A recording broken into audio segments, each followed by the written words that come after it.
നമസ്തേ. ഈ അടുത്ത കാലത്ത് കൊടുങ്ങല്ലൂർ ക്ഷേത്രത്തിൽ വന്ന വിദേശ വനിതയ്ക്ക് പെട്ടെന്ന് തുള്ളലുണ്ടായി.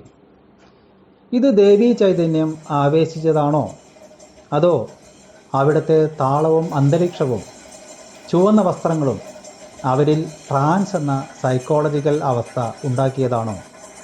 നമുക്കൊന്ന് പരിശോധിക്കാം. അതിനാദ്യമായി ദേവീ ചൈതന്യത്തിൻ്റെ പ്രത്യേകത എന്ത് എന്നറിയണം. ഇപ്പോൾ നമ്മൾക്ക് ചുറ്റമ്പല പരിസരം കാണാം. കൊടുങ്ങല്ലൂർ അമ്മയുടെ ചൈതന്യം അമ്മയുടെ ഇടത് ഭാഗത്തേക്ക് മാത്രമാണ് ഒഴുകുന്നത്. ഇത് താങ്കൾക്ക് ചെറിയ പരിശീലനത്താൽ മനസ്സിലാക്കാനും സാധിക്കും. വീഡിയോയിൽ വൃത്താകൃതിയിലുള്ള തൂണും ദീപസ്തംഭവും കാണാം. ദേവി ചൈതന്യം ഒഴുകി വരുന്നത് ഇതിനിടയിലേക്കാണ്. അവിടെ നിന്ന് പ്രാർത്ഥിച്ചാൽ മാത്രമാണ് ദേവി ചൈതന്യം ഭക്തരിലേക്ക് എത്തുന്നത്. അവിടെ നിന്നും ചൈതന്യം പിന്നീട് എവിടേക്കാണ് പോകുന്നത്?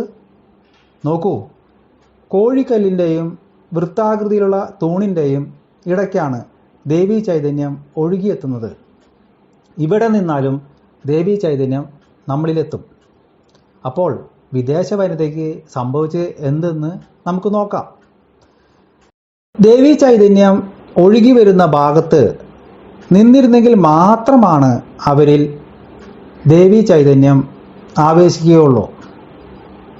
മാത്രമല്ല, അവിടുത്തെ ചുവന്ന പട്ടുകൊണ്ടുള്ള അന്തരീക്ഷവും കൊട്ടും താളവും കോമരങ്ങളുടെ സാന്നിധ്യവും അവരിൽ ദേവി ചൈതന്യം ആവേശിക്കാനുള്ള സാധ്യത കൂട്ടുകയും ചെയ്യും.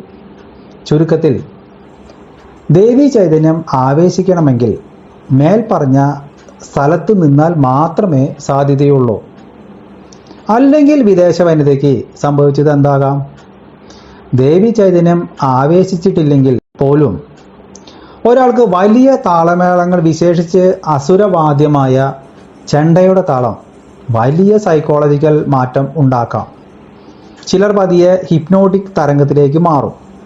പൂരക്കൊട്ടിൽ നമ്മൾ കൈകാലുകളും ശരീരവും കൊണ്ട് താളം പിടിക്കുന്നത് പോലെ ഇതിൽ തന്നെ ചിലർക്ക് അനിയന്ത്രിതമായ സൈക്കോളജിക്കൽ വൈബ്രേഷൻ ഉണ്ടാകാം. ഇവിടെ വിദേശ വനിതയ്ക്ക് സംഭവിച്ചത് ഇതാകാം. താളത്തിലും ആ അന്തരീക്ഷത്തിലും പെട്ട് ട്രാൻസ് എന്ന സൈക്കോളജിക്കൽ വൈബ്രേഷൻ ഉണ്ടായിട്ടുണ്ടാകാം.